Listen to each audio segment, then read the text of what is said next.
Hello बच्चों, start करने जा रहे हैं इलेक्ट्रिक कैपेसिटेंस का लेक्चर नंबर 5 मैंने अपलोड कर दिया था। लेक्चर नंबर 6 अभी स्टार्ट करने जा रहे हैं और इस लेक्चर में जैसा कि तुमको बोर्ड पे दिख रहा है, हम कुछ इम्पोर्टेंट क्वेश्चंस करेंगे जो कि अब तक जो कराया है उसमें से छूट गए हैं। आज के लेक्चर में कुछ 8-10 इम्पोर्टेंट क्वेश्चन पढ़ने वाले।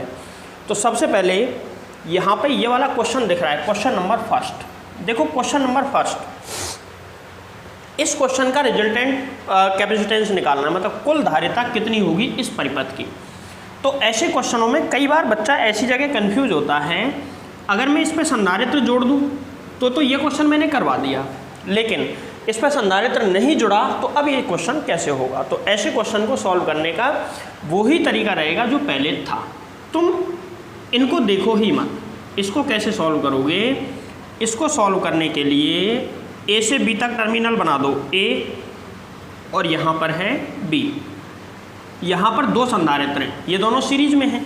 दोनों सीरीज में, इनके बीच में अगर कोई तीसरा संधारित्र या तीसरा परिपथ निकला होता तो फिर ये सीरीज में नहीं माने जाते। अभी ये सीरीज में है, सी और सी दोनों सीरीज में, तो इनका कितना हो जाएगा, दोनों की जगह मैं लिख सकता हूँ C/2। दोनों की जगह कितना आ जाएगा, C/2। अच्छा, यहाँ से दो टर्मिनल ऐसे निकाले, ये दोनों सीरीज में है, क्योंकि यहाँ से कुछ ऐसे निकला होता तो ये सीरीज में नहीं होते, बट अभी दोनों श्रेणी में है। 2C और 2C का श्रेणी में C हो जाएगा।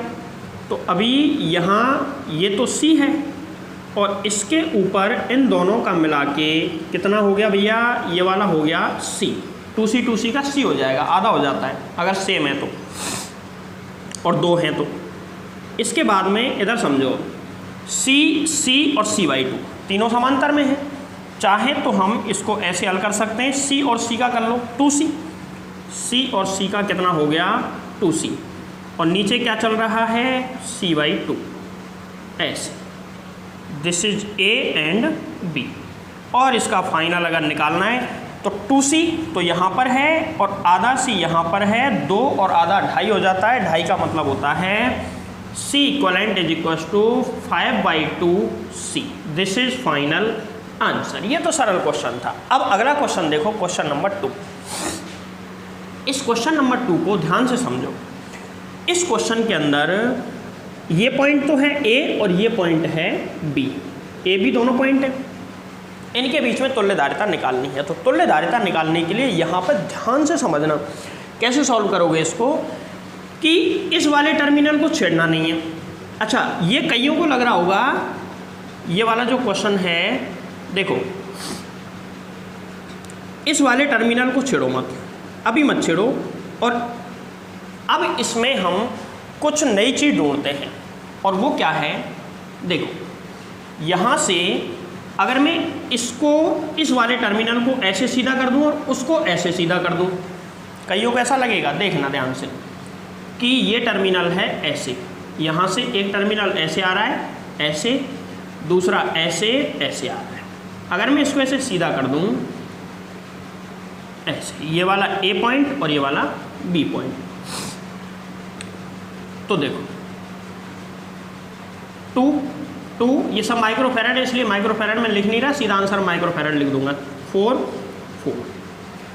कईयों को लग रहा होगा कि ये व्हीटस्टोन ब्रिज है, तो मैं बता दूं कि ये बिल्कुल भी व्हीटस्टोन ब्रिज नहीं है। ये बिल्कुल भी व्हीटस्टोन ब्रिज नहीं है। व्हीटस्टोन ब्रिज कब होता, जब A और B यहाँ पे होते, A B, ठीक है। और A और B के अलावा ये दो टर्मिनल ऐसे ऐसे, ये दोनों टर्मिनल होते इस तरीके से, दो टर्मिनल ऐसे होते, यहाँ पे संधारित्र होते और एक संधारित्र यहाँ पे होता, तो व्हीटस्टोन ब्रिज बनता। तो समझ गए होंगे, व्हीटस्टोन ब्रिज नहीं है। इस परिपथ को सॉल्व करना एकदम आसान है, बेसिक सवाल मैंने बहुत सारे करवाए हैं।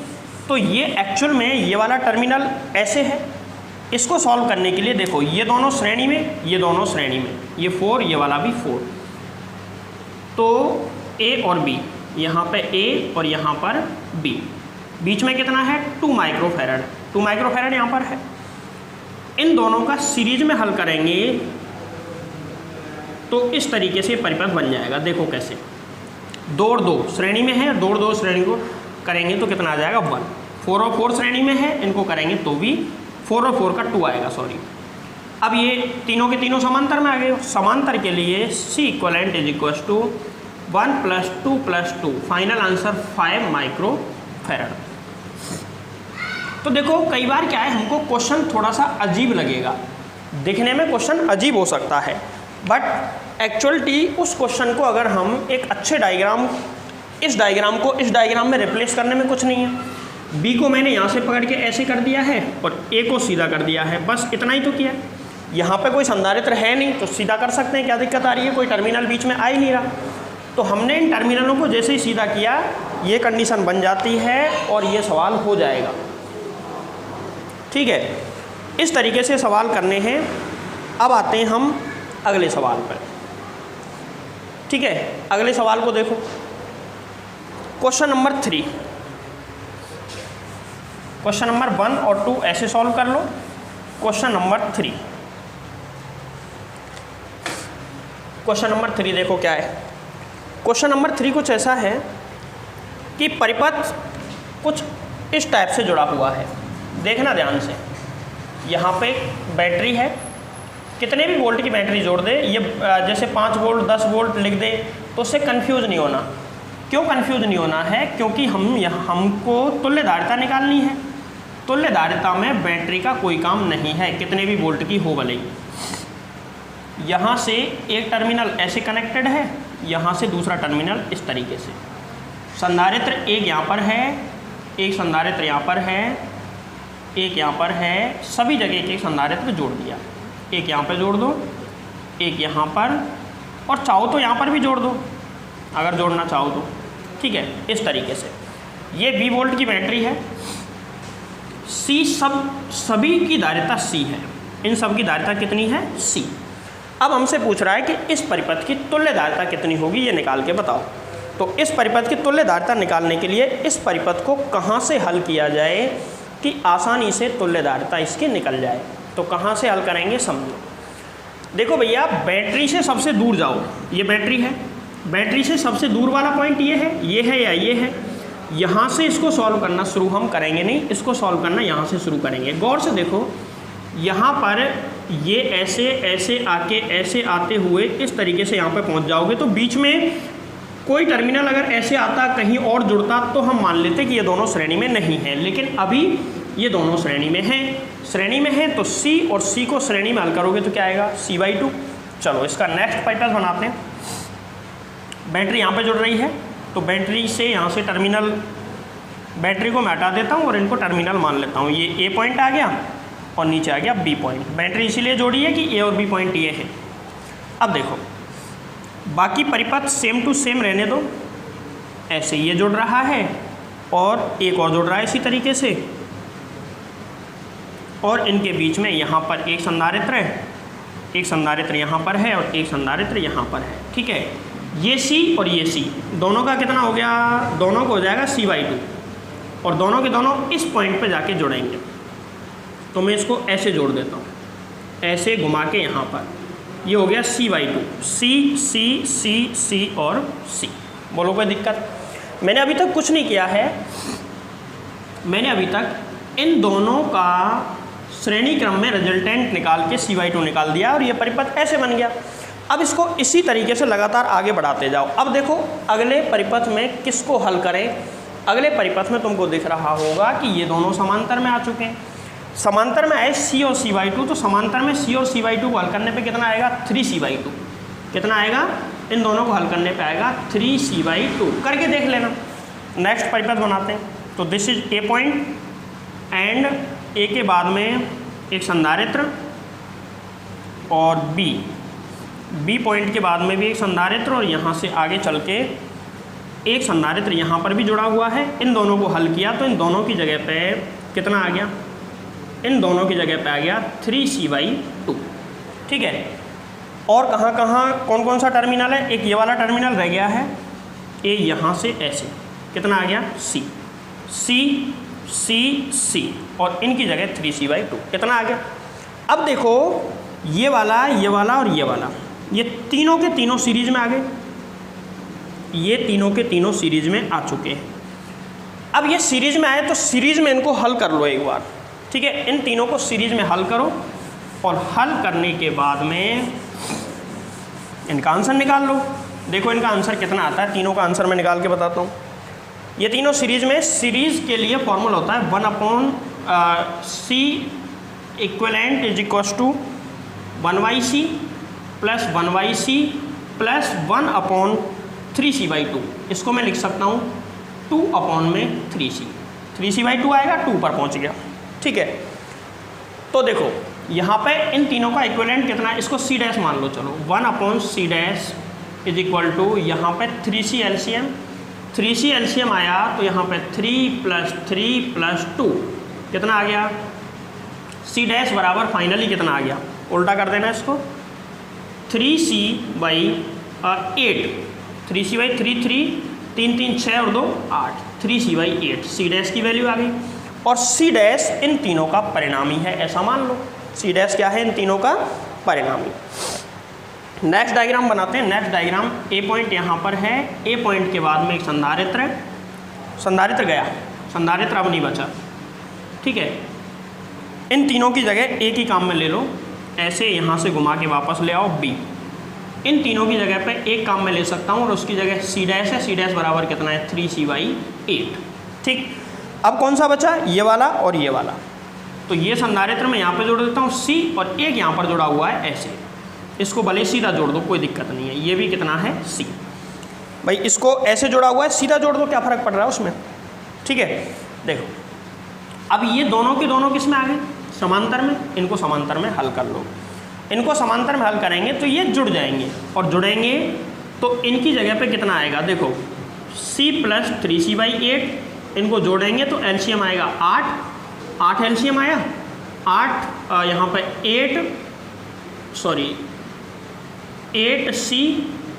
3c मतलब 11c/8 आ जाएगा इस जगह पे इन दोनों का परिणामी। अब नेक्स्ट परिपथ पे चलते हैं। तो ये ए के बाद में इन दोनों का परिणामी कितना आया 11c/8, और यहाँ पर एक संधारित्र है जिसकी धारिता है c। अब दोनों देखो सीरीज में आ गई है, और सीरीज के लिए सीधा फॉर्मूला है c equivalent is equal to 1/c equivalent 1/c, या सीधा फॉर्मूला लगा, दो ही है ना, दो ही है तो सीधा c equivalent is equal to क्या होता है formula c1 × c2, 11c/8 into c upon में c1 + c2, 11c/8 + c। अब देखो इन दोनों गुणा करो, क्या आ जाएगा 11c²/8 तो ऊपर आ गया, नीचे कितना आया, इन दोनों का एलसीएम लो। एलसीएम कितना आएगा 8 एलसीएम आया 11c + 8c। जोड़ो इनको, 11 और 8 जोड़ेंगे तो 19 हो गया। तो c equivalent is equal to 11c²/8, और इसके बटे में कितना, ये 19c/8। यहाँ से 8 से तो 8 कैंसिल आउट, तो c equivalent is equal to एक c से एक c कट गया 11c/19। This is answer. ये इस परिपथ की तुल्य धारिता आ गई। तो इस तरीके से हम ऐसे सवालों को सॉल्व करेंगे। इस सवाल को नोट करो, वीडियो को रोक लो यहीं पे और आराम से इसको ढंग से नोट करो पहले तो, फिर हम अगले सवाल की तरफ चलते हैं।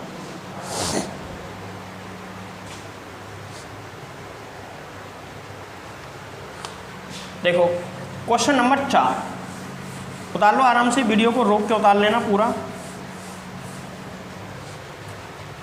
क्वेश्चन नंबर 4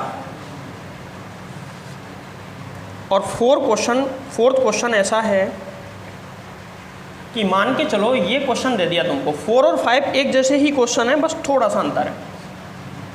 ऐसा कोई क्वेश्चन, एक सर्कुलर पाथ बना दो, इसको मैं थोड़ा सा मिटा देता हूँ यहाँ से। इसमें 2 पॉइंट हैं, एक पॉइंट तो है A और दूसरा पॉइंट है B, और यहाँ से ऐसे इसको मिला देता हूँ, ऐसे मिला दिया। इस पर एक संधारित्र जोड़ दो जिसकी धारिता है C, इस पर एक संधारित्र जोड़ दो इसकी धारिता है C, और इस पर एक संधारित्र जोड़ दो जिसकी धारिता है C। अब तुमसे पूछ ले इस परिपथ की तुल्य धारिता कितनी होगी। तो देखो ये पॉइंट है ए और ये पॉइंट है बी। यहाँ पे ध्यान से देखो, इस सवाल को सॉल्व करने के लिए हमको रूल नंबर 1 याद करना पड़ेगा। फर्स्ट टाइप के जो सवाल कराए थे मैंने पिछली वीडियो में, वो तुमको याद रखने पड़ेंगे। और उसमें फर्स्ट टाइप के सवाल ये थे कि अगर ऐसे कई क्वेश्चन मैंने बताए थे, अगर मान के चलो ऐसा परिपथ कहीं मिल जाए कि भाई यहाँ पे संधारित्र है, यहाँ पे संधारित्र है और ए से लेके बी तक एक परिपथ सीधा है जिस पर कोई संधारित्र नहीं है, तो इसके लिए C equivalent is equal to 0, मतलब तुल्यधारिता 0, क्योंकि करंट को फ्लो होने के लिए सीधा पाथ मिल रहा है। यहाँ से करंट फ्लो होता हुआ ऐसे चला जाएगा। तो इसका आंसर डायरेक्ट, इसको सॉल्व नहीं करना, इसका आंसर डायरेक्ट कितना लिखेंगे, इसका आंसर लिखेंगे C equivalent is equal to 0। अब फिफ्थ क्वेश्चन पे आते हैं। क्वेश्चन यही है, थोड़ा सा चेंज कर देते हैं उसमें। जो इसमें ये सीधा सर्कुलर पाथ बन रहा था जिसकी वजह से तुल्यधारिता 0 हो गई, इस पाथ को हटा के कुछ और कर देते हैं इसमें। और क्या करते हैं देखो, पहले तो मैं क्वेश्चन लिख रहा हूँ, ये तो क्वेश्चन जहाँ पर 2 पॉइंट हैं ए एंड बी, ठीक है। यहाँ से ऐसे ये 3 संधारित्र जुड़े हुए हैं, 1 2 3, और एक संधारित्र में यहाँ पे और जोड़ देता हूँ, सबकी धारिता C है। अब पूछ रहा है इस परिपथ की तुल्य धारिता। तो देखो इस परिपथ में यहाँ से लेके यहाँ तक कंप्लीट पथ तो ऐसा है नहीं जहाँ से करंट घूम जाए, तो फिर इस सवाल को कैसे किया जाए। इस सवाल को हल करने के लिए हमको क्या करना पड़ेगा, ध्यान से समझो। मैंने बताया था कि जब सवाल में कुछ समझ में नहीं आए तो बैटरी जोड़ दो सवाल के अंदर। ए और बी पॉइंट पर बैटरी जोड़ दो, ये ए पॉइंट था, ये बी, यहाँ पर बैटरी जोड़ो। जैसे मान के चलो ये पॉजिटिव टर्मिनल है, ये नेगेटिव टर्मिनल, ऐसे जोड़ दी, नेगेटिव पॉजिटिव। पॉजिटिव का वोल्टेज मान लेते हैं, पॉजिटिव का जो विभव है वो मान लेते हैं V, और नेगेटिव का विभव क्या मान लेते हैं 0। इस जगह का विभव V, इस जगह का 0, तो इस जगह का विभव V, इसका विभव V है तो इसका भी V, इसका 0 है तो इसका कितना 0, इसका V तो इसका 0। इस बिंदु का विभव V, इस बिंदु का विभव 0, क्योंकि 0 वाले से कनेक्ट है, ये V वाले से कनेक्ट है, ठीक है। अब देखो, अब कौन सा पॉइंट बचा है जहाँ पे कोई नहीं है, 2 पॉइंट और हैं इसके अलावा, 1 और 2। यहाँ पर 0 है, यहाँ पर भी 0 है, तो यहाँ से यहाँ तक कोई संधारित्र के बीच में नहीं है, तो यहाँ पर भी कितना होगा 0। क्या मैं ऐसा कह सकता हूँ कि यहाँ पर कितना होगा, या यहाँ पर भी हो सकता है? नहीं, क्योंकि यहाँ पर बीच में एक संधारित्र जुड़ा हुआ है, यहाँ कुछ नहीं जुड़ रहा है, तो जहाँ तक कुछ नहीं जुड़ रहा वहाँ तक पोटेंशियल यानी कि विभव 0 होगा। अब बचा ये वाला पॉइंट, इस पॉइंट को मैं कोई x पॉइंट मान लेता हूँ, इसका विभव मैं कितना मान लेता हूँ, माना कि x। 3 पॉइंट है हमारे पास, 3 पॉइंट ने सबसे पहले इस परिपथ को सिंप्लीफाई करो। 3 परिपथ हैं, 3 बिंदु हैं इसमें। एक तो है जिसका पोटेंशियल है V पोटेंशियल है A पॉइंट का। इसके बाद में दूसरा पॉइंट कौन सा है, अंतिम पॉइंट है B, जिसका पोटेंशियल कितना है 0। इनके बीच में भी एक बिंदु है, इनके बीच में भी एक बिंदु है जिसका पोटेंशियल कितना है x पोटेंशियल है, या x बिंदु मान लो, x बिंदु, और इसका पोटेंशियल भी x मान लिया। अब जो जिसके बीच में जुड़ रहा है जोड़ दो। ये वाला संधारित्र किसके बीच में जुड़ रहा है, B और x के बीच में, तो V और x के बीच में ये संधारित्र मैंने जोड़ दिया। इसकी धारिता कितनी है C। अब ये वाला संधारित्र किसके बीच में, x और 0 के बीच में, तो x और 0 के बीच में इसको जोड़ दो, इसकी धारिता C, ये जुड़ गया, ये जुड़ गया। अब इसको देखो, ये भी किसके बीच में है, x और 0 के बीच में, मतलब x से 0 के बीच में ही इसको जोड़ना है, जुड़ गया, इसकी धारिता भी C। अब बचा लास्ट वाला, ये किसके बीच में, गौर से देखो, ये है V और 0 के बीच में, तो V ये रहा और 0 ये रहा। इन दोनों के बीच का मतलब है ये इन दोनों पॉइंट्स पर जुड़ रहा है कुछ इस तरीके से, जिसकी धारिता भी कितनी है C। अब इसको हल करो, तो अब तो ये बेसिक तरीके से ही हल हो जाएगा। देखो ऐसे मैंने कई सवाल कराए हैं, बट फिर भी मुझे लगा कि ये क्वेश्चन तुम्हारी बुक्स वगैरह में दे रखे हैं, कई जगह तुमको दिक्कत आ रही होगी, इसलिए मैं इनको करवा रहा हूँ, ठीक है। देखो इसके बाद में हम आगे बढ़ते हैं। तो सबसे पहले ये दोनों समांतर में हैं, इनको समांतर में हल करो। C और C का कितना हो जाएगा, ये दोनों समांतर में, इनको हल करो। समांतर में हल करने के बाद C और C का C/2। तो यहाँ पे पॉइंट है A और फाइनल पॉइंट है इसमें B। यहाँ पे C, यहाँ पर भी C, ये तो C है ही, यहाँ पर C और C का कितना आ गया C/2, ये ऑलरेडी क्या है C। और यहाँ से यहाँ तक के बीच में एक C और जुड़ रहा है, यहाँ से यहाँ तक के बीच में एक और जुड़ रहा है जिसकी धारिता कितनी है C। ठीक है, अब सुनो, ये दोनों सीरीज में आ गए, इन दोनों को सीरीज में हल करो। सीरीज में हल करेंगे तो सीरीज में हल करने के लिए माना कि इनका C' आया, तो C' का फॉर्मूला क्या होगा, C इंटू C/2 अपॉन में C plus C/2। C' is equal to C²/2 upon में C प्लस C/2 3C/2। 2 से 2 कट गया, C से C, कितना आ गया C/3।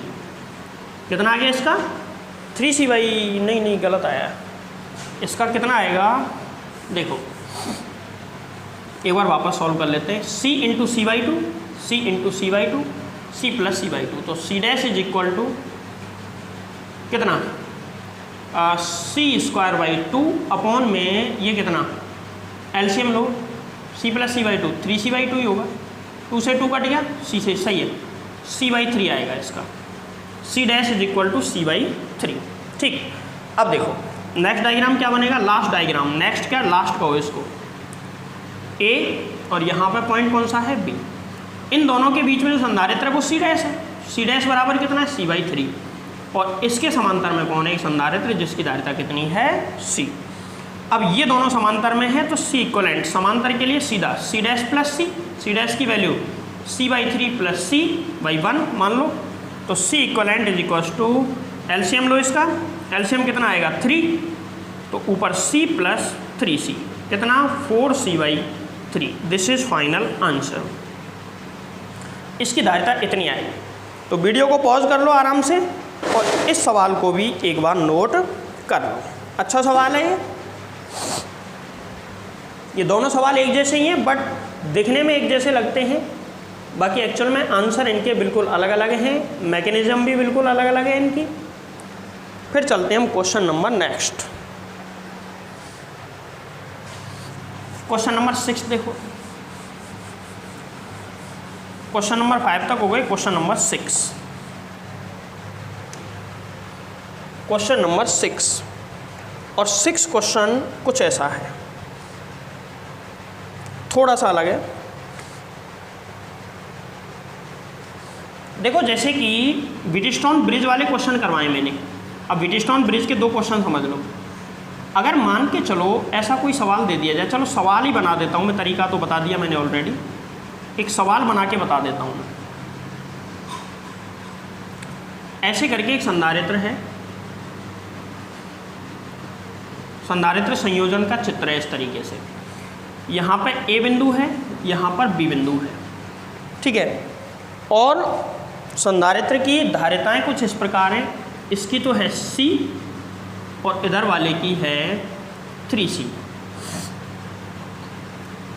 इस वाले की धारिता है 2C और इस वाले की धारिता है मान के चलो 6C, और बीच वाले पर 2 संधारित्र जुड़ गए, एक C और दूसरा है 2C। अब इस परिपथ की तुल्य धारिता बताओ। तो कई बच्चे क्या दिमाग लगाएंगे कि यार व्हीटस्टोन ब्रिज में तो बीच वाले पे एक ही संधारित्र होता है। अरे बीच वाले पे जा ही क्यों रहे हो तुम, बीच वाले पे जाओगे तो सवाल गलत करोगे। तुम ये देखो कि अगर C1/C2 बराबर C3/C4 हो रहा है, या C1/C2 बराबर C3/C4 हो रहा है, तो बीच वाले पे जाने की जरूरत ही नहीं है, क्योंकि बीच वाला निरर्थक परिपथ होता है, इसको हम हटा सकते हैं। तो यहाँ पे C1 बराबर कितना है C, C2 बराबर 3C, C3 बराबर 2C और C4 बराबर 6C। ऐसे मानते हैं, इसको मानते हैं C1, इसको C2, ऐसे भी मान सकते हो तो C3 और इसको मान सकते हैं C4। तो अगर ये फॉलो हो गया C1/C2 यदि बराबर हो गया C1/C2 बराबर हो गया C3/C4 के, तो ये बैलेंस परिपथ आ जाएगा। C1 की वैल्यू C/3C बराबर 2C/6C। इसको जब तुम काटोगे इधर वाले को तो क्या आएगा 1/3, इसको भी काटोगे तो क्या आएगा 1/3, 1/3 बराबर 1/3 उदासीन परिपथ है, और उदासीन परिपथ है तो बीच वाला टर्मिनल इसमें काम नहीं करेगा, ये वाला इसमें काम नहीं करेगा। तो बचा क्या, यहाँ पे ए के बाद में यहाँ पर सी, बीच वाला हट गया तो ये पूरा एक ही हो गया, यहाँ से लेके यहाँ तक ये एक ही परिपथ हो गया। सी के बाद में 3C और 3C के बाद में पॉइंट बी पे पहुँच गए। इधर से देखो 2C और इधर 6C, और यहाँ से जाते हो यहाँ पहुँच गए, और उधर कौन सा पॉइंट है, बी। अब इसको तुम आराम से सॉल्व कर सकते हो। तो इस सवाल को मैं सॉल्व नहीं कर रहा हूँ, कमेंट करके मुझे इसका आंसर बताना कितना आएगा, ठीक है। अब चलें क्वेश्चन नंबर 7 पे। क्वेश्चन नंबर 7 देखो, व्हीटस्टोन ब्रिज का ही है, और मैंने वहाँ पे कुछ तरीके के व्हीटस्टोन ब्रिज परिपथ बताए थे कि ऐसा ऐसा परिपथ हो सकता है। बाद में मुझे एक क्वेश्चन और मिला जो भी व्हीटस्टोन ब्रिज का ही है, थोड़ा अलग टाइप का उसका परिपथ है। देखो कैसे अलग टाइप का परिपथ है और वो कैसे काम करेगा। इस क्वेश्चन को एक बार नोट करें।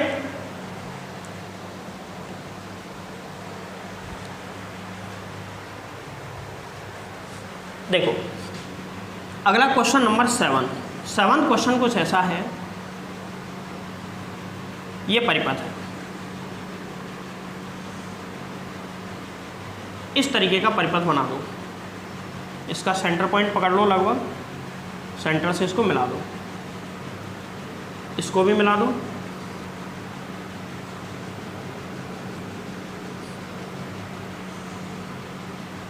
ऐसे। इसमें ये वाला पॉइंट है ए और ये वाला पॉइंट है बी।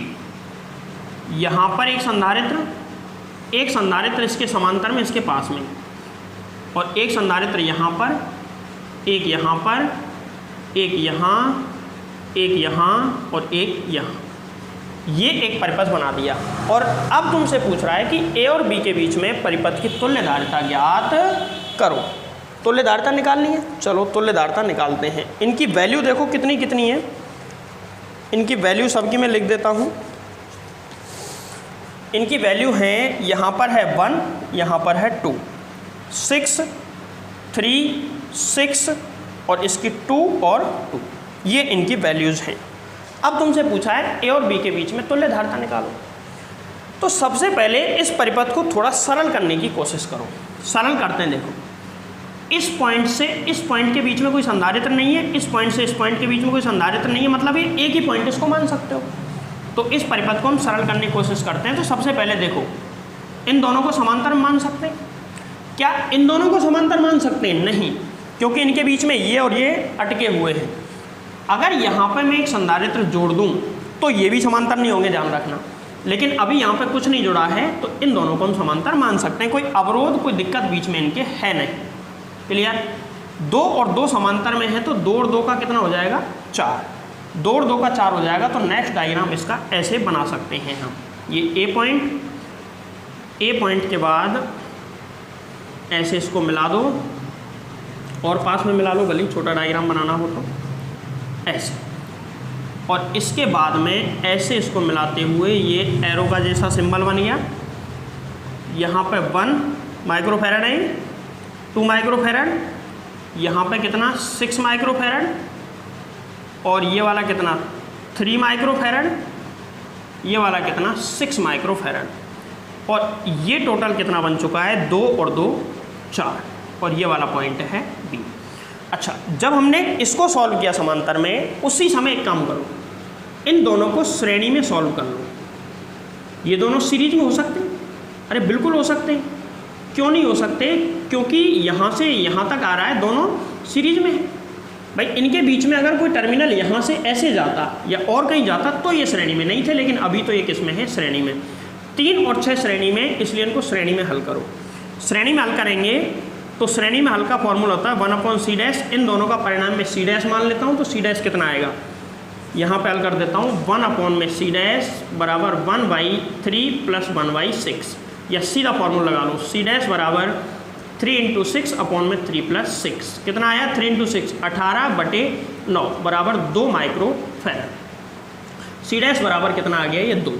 तो मैं इन दोनों को यहाँ से हटा के इन दोनों की जगह में यहीं लिखूंगा ना, इसको कितना? 2 माइक्रोफैरड। बोलो सही है यहाँ तक बात? अब मैं क्या करूँगा, इसको व्हीटस्टोन, अब कई बच्चों को ये व्हीटस्टोन जैसा दिख रहा होगा, नहीं दिख रहा है तो अभी दिख जाएगा, दिखने लग गया होगा। वैसे सबसे पहले मैं क्या कर रहा हूँ, देखो नेक्स्ट डायग्राम इधर ही बनाता हूँ जिससे समझ में आए। ये लाइन बना रहा हूँ मैं, ये लाइन में बना रहा हूँ सबसे पहले, और इस पर कितना है ये 6, इधर लिखा हुआ है 6। मैं 6 वाले को यहाँ पे कनेक्ट कर रहा हूँ, ठीक है। इधर मैं B पॉइंट बना देता हूँ और इधर इसके A पॉइंट है। इस बिंदु को और इस बिंदु को सेम मान सकते हैं क्योंकि इनके बीच में कोई संधारित्र नहीं है, तो एक ही पॉइंट है। और ये दोनों बिंदु किससे जुड़े हुए हैं, A से। A के पास इसको लाओ, A के पास लाएंगे तो ये A पॉइंट और A से ऐसे लाइन, और यहाँ से इसको ऊपर तक मिला दो। ये तो ऊपर तक मिला हुआ ही है तो इसमें तो कोई दिक्कत है ही नहीं। कितना 1 और इधर कितना 2, बीच में 6। अब इधर से एक काम करो, इधर B पॉइंट है, यहाँ से इसको आगे लाओ। अब ये यहाँ से जाके B पॉइंट पे मिल रहा है और ये भी यहाँ से जाके B पॉइंट पे मिल रहा है, बीच में कोई संधारित्र नहीं है, तो दोनों बिंदुओं को एक ही जगह से ले जाओ। यहाँ से जाओ, बीच में 2 माइक्रोफैरड का संधारित्र और B से जाके मिल गया। यहाँ से गया, यहाँ का मतलब ये पॉइंट सेम है, तो ये ऐसे गया, ऐसे जाके और B पे मिल गया, बीच में 2 माइक्रोफैरड का संधारित्र है। यहाँ से ये चलता है, ये भी B पे जाके मिलेगा, और यहाँ पे कितना है 4 माइक्रोफैरड। अब आगे इस सवाल को सॉल्व करना बहुत आसान है। ये उदासीन स्थिति में है या नहीं भाई, 1/2 बराबर 2/4 बराबर है। बीच वाला काम नहीं करेगा, बीच वाला काम नहीं करेगा, तो इसका बिल्कुल आसान सा इसका जवाब आ जाएगा ऐसे। देखो इधर कितना 1 के बाद कितना 2, नीचे कितना 2 के बाद में कितना 4, और यहाँ से पॉइंट कौन सा आ गया B। क्लियर। अब 1 और 2 को समान श्रेणी में करो और इसको श्रेणी में करो, तो इन दोनों को श्रेणी में करने पे कितना आएगा, इन दोनों को श्रेणी में करने पर कितना आएगा 1 × 2 अपॉन में 1 + 2, मतलब 2/3। कितना आ जाएगा 2/3। इन दोनों कितना आएगा, यहाँ पे इन दोनों का निकाल के देख लो, 2 × 4 अपॉन में 2 + 4 कितना 4 दूनी 8/6, यानी कि 4/3। इन दोनों का कितना आ गया 4/3। और अब ये दोनों किस में है, समांतर में, तो C equivalent is equals to 2/3 + 4/3। तो C इक्वलेंट बराबर 3 LCM, और यहाँ से कितना 2 + 4। फाइनल C इक्वलेंट बराबर कितना आ गया 4 × 2 = 6/3, और final answer 2 microfarad is the final answer. तो इस परिपथ की तुल्यधारिता कितनी होगी 2 माइक्रोफैरड। तो ये सवाल मुझे उम्मीद है समझ में आ गया होगा, आ गया है तो इस सवाल को भी नोट कर लें। इसके बाद में एक सवाल और पढ़ेंगे हम, अच्छा सवाल है, लास्ट सवाल, और जो कि तुम्हारी बुक का क्वेश्चन है, यानी कि राजस्थान बोर्ड की बुक का क्वेश्चन है। अदर स्टेट बोर्ड में भी वो क्वेश्चन जरूर होगा, रेजिस्टेंस में भी वो क्वेश्चन एज इट इज आएगा। हालांकि वो जो क्वेश्चन है ना, इसको एक बार नोट करो, वो जो क्वेश्चन है ना, उस वाले क्वेश्चन के लिए एक अलग विशेष तरीका होता है, उस क्वेश्चन के लिए अलग से एक विशेष तरीका होता है। उस तरीके को मैं नहीं पढ़ाऊंगा तुमको, कारण अगर मैं उसको पढ़ाऊंगा तो वो IIT के एडवांस लेवल का सवाल हो जाएगा। मैं IIT मेंस का लेवल पढ़ा रहा हूँ, एडवांस का नहीं, ठीक है। IIT मेंस में यहीं तक पूछा जाता है, एडवांस में अलग मेथड आता है। उस मेथड को मैं कराऊंगा जरूर, उस वाले मेथड को जरूर कराऊंगा, बट उसको कराऊंगा मैं प्रतिरोध में। किस में कराऊंगा, प्रतिरोध में, क्योंकि प्रतिरोध संयोजन जब बनाऊंगा चैप्टर नंबर 5 में, तो प्रतिरोध संयोजन के कम से कम 4 लेक्चर कम से कम डालूंगा प्रतिरोध संयोजन के। चारों के चारों लेक्चर प्रतिरोध संयोजन को बहुत अच्छे से डिफाइन कर पाएंगे, बहुत एडवांस लेवल तक। संधारित्र में इतना लेवल आता नहीं है, इसलिए मैं यहीं पे इसको छोड़ रहा हूँ। एक लास्ट सवाल कर लेते हैं, बहुत बड़ा और बहुत छोटा सवाल है, मतलब यह है कि दिखने में बहुत बड़ा लगेगा बट बहुत आसानी से सॉल्व भी हो जाएगा। सवाल ये है, चार्ज डिस्ट्रीब्यूशन वाले तरीके से होगा वैसे वो। एक क्यूब ले लो, एक घन ले लो, घन ऐसे करके मैंने क्यूब ले लिया, थोड़ा बड़े साइज का बनाना पड़ेगा इसको। एक घन ले लिया, घन। इस घन की प्रत्येक साइड पर, इसकी प्रत्येक साइड पर एक संधारित्र हमको जोड़ देना है। इसकी प्रत्येक साइड पर एक संधारित्र हम जोड़ देंगे। देखो ऐसे करके यहाँ से एक घन बन गया, ऐसे। थोड़ा ज़्यादा बड़ा सा हो गया है, छोटा कर लेना इसको। एक घन हमने बनाया और इस घन की प्रत्येक भुजा पर या प्रत्येक साइड पर एक संधारित्र जोड़ देंगे। एक संधारित्र यहाँ पर, इसकी धारिता C, एक यहाँ पर, उसकी धारिता C, एक यहाँ पर, इसकी सब की धारिता कितनी C। केवल एक एक संधारित्र जोड़ेंगे समान वाला, यही हमारे सिलेबस में है। अलग अलग वाले भी सवाल तो होते हैं, ऐसा नहीं है, बट वो हमारे सिलेबस में नहीं है। इसकी धारिता C, एक यहाँ पर जोड़ दो, इसकी धारिता भी C, एक यहाँ पर, इसकी धारिता भी C। बैटरी कहाँ जोड़नी है?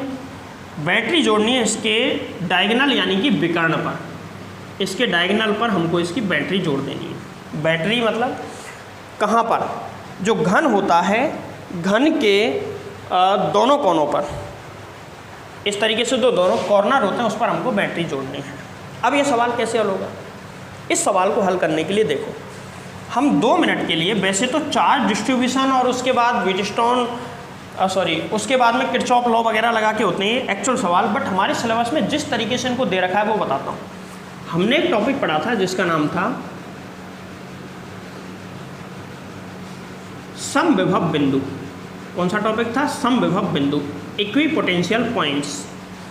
ऐसे पॉइंट्स जिनके प्रत्येक ऐसा पॉइंट जहाँ पोटेंशियल सेम हो, जहाँ विभव समान हो। समविभव बिंदु मतलब जहाँ पर विभव समान हो, विभव समान हो जिसके प्रत्येक बिंदु पर, वो क्या कहलाते हैं? समविभव बिंदु।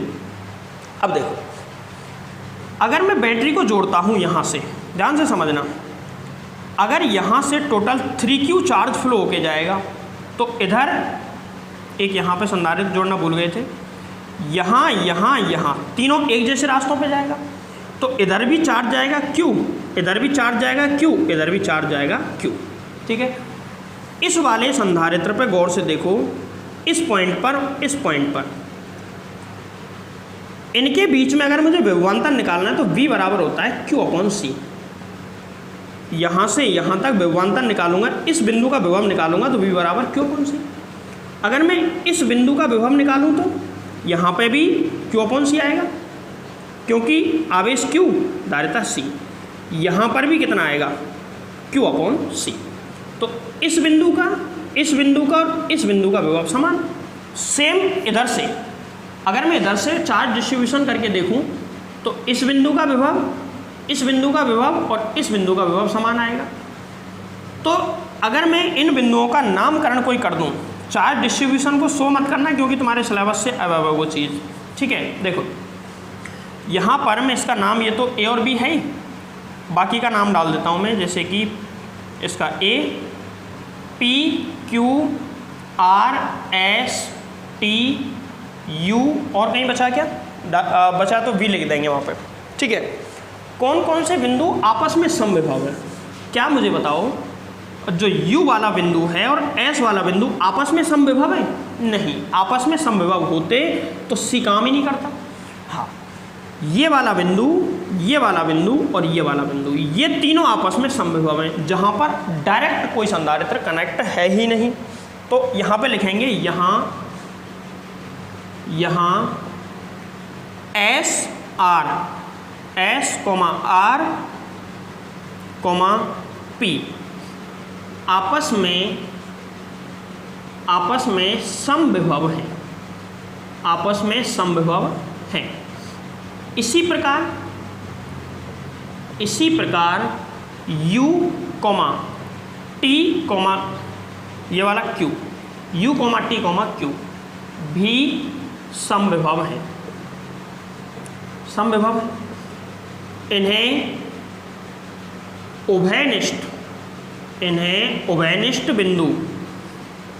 उभयनिष्ठ बिंदु मान सकते हैं। इन्हें कैसा बिंदु मान सकते हैं? उभयनिष्ठ बिंदु मान सकते हैं। उभयनिष्ठ मान सकते हैं इनको। उभयनिष्ठ मान लिया, इन तीनों बिंदुओं पर विभव समान होगा और मैंने इस विभव को x मान लिया। इन तीनों बिंदुओं पर भी विभव समान और मैंने इस विभव को मान लिया y। ठीक है, ये दोनों x नहीं हो सकते, नहीं 6 के 6 समविभव हो जाएंगे और इसकी धारिता क्या आएगी, 0, क्योंकि सब समविभव हो गए तो 0 हो जाएगा। अब हमको A से अगर B तक पहुंचना है तो इन 6 के 6 बिंदुओं से गुजरना पड़ेगा। यहाँ पे विभव कितना, इनका विभव, इसका विभव अगर मैं x मान लूँ तो इसका भी विभव x और इसका भी विभव कितना, x। इसका विभव अगर y है तो इसका विभव भी y और इसका विभव भी y होगा। अब सुनो, मुझे डायग्राम बना रहा हूँ मैं सिंपल, इधर A और लास्ट में है B, लास्ट में B, बीच में 2 बिंदु आने चाहिए। कौन कौन से, एक तो है x, एक तो है x और दूसरा है y। एक x और दूसरा कौन सा है, y। x y 2 बिंदु ले लिए। अब मैं सभी संधारित्रों को एक एक करके इनसे कनेक्ट कर देता हूँ। देखो चलो एक एक करके संधारित्र का नंबर लगाते हैं। तो ये संधारित्र किस किस के बीच में, टिक करता जा रहा हूँ मैं इसको।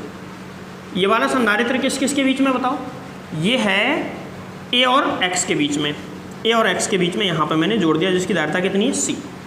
अब इस पे आ जाओ, ये किसके बीच में, ये भी A और X के बीच में ही है, तो इसको मैं यहाँ से ऐसे कनेक्ट कर देता हूँ। A और X के बीच में जुड़ गया, जिसकी धारिता भी C। इस वाले संधारित्र देखो, ये भी A और X के बीच में, तो इसको मैं यहाँ से ऐसे कनेक्ट कर देता हूँ, ये भी A और X के बीच में आ गया।